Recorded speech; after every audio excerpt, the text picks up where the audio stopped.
Joined by Vivienne Gravet. She's a lecturer in European politics at Queen's University Belfast. Thank you very much for being with us on France 24. Let's start with that Queen's speech, shall we? It sounded a lot like the government is very keen to get Brexit done and move on to other things like healthcare, immigration policy and all the rest of it. Is that realistic, even if Johnson manages to get a deal? It's not realistic at all. We need to remember, of course, that this government has currently a majority of minus 43. So the Johnson government has not won a single vote in the House of Commons since September. So this is a lot of, it's a very long piece of wishful thinking with a lot of proposed legislation. I think we can read this more as what a Conservative manifesto for the next general election would look like than an actual program for government, because there's nothing the government can do really today to make any of this legislation happen. Well, yeah, critics say this is quite a clever way for Boris Johnson to let the public hear what his priorities are moving forward. But let's talk about those EU negotiations, because there were intensive talks over the weekend. We have heard perhaps some softer language coming from EU leaders saying that, you know, that a deal is possible. We've heard that from the Irish Taoiseach, Leo Varadkar in particular. Do you think that we are any closer to a compromise on Ireland, on the Irish border? I mean, the EU leaders do not want to push the UK out. They really do not want to be seen doing that. I think Michel Barnier was saying yesterday that he's giving the UK one last chance. And he's happy to negotiate until Wednesday, so the day before the European Council or Thursday. But there are still quite a lot of distance between the position, between what's been politically promised and that I think quite good meeting between Varadkar and Johnson last week, and what actually then the negotiators have been looking at.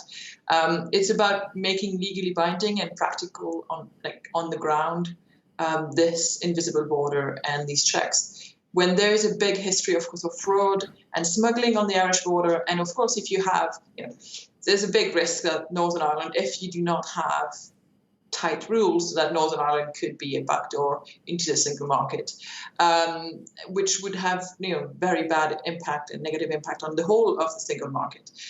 So this is it looks very, very technical, but it is about the integrity of the single market, and it's about economics for the whole of the EU and not just that tiny part of Europe. And of course, there is no guarantee, is there, that the British Parliament would vote for a deal, even if the Irish backstop were removed or changed somewhat. There are some reports that the Labour Party is moving closer towards pushing for a second referendum, or for a people's vote, as it's called, on whatever deal is reached. Do you think that is more likely, or do you think we're headed for a general election? What do you think is more likely?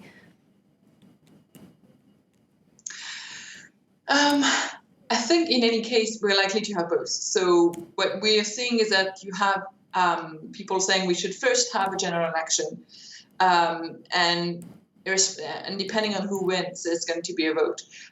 That's most likely the more position of the Conservative Party, who wants a general election, wants to talk about something else than Brexit, hoping that people will be scared about Jeremy Corbyn's economic agenda and still vote for the Tories. On the Labour side, the position now is to push for this second referendum, this people's vote, and then have a general election.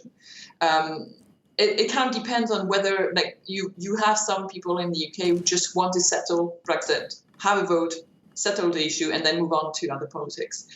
I think in any case, it is a bit futile to want to settle Brexit. This is going to be with us for a long, long time. Even having another referendum, whichever way it would go, would not really bury the topic. So we are, I think, with it for a long time, and we're going to see it dominating British politics for the next 10 years at least. All right, Vivienne Gravet, thank you very much indeed for joining us.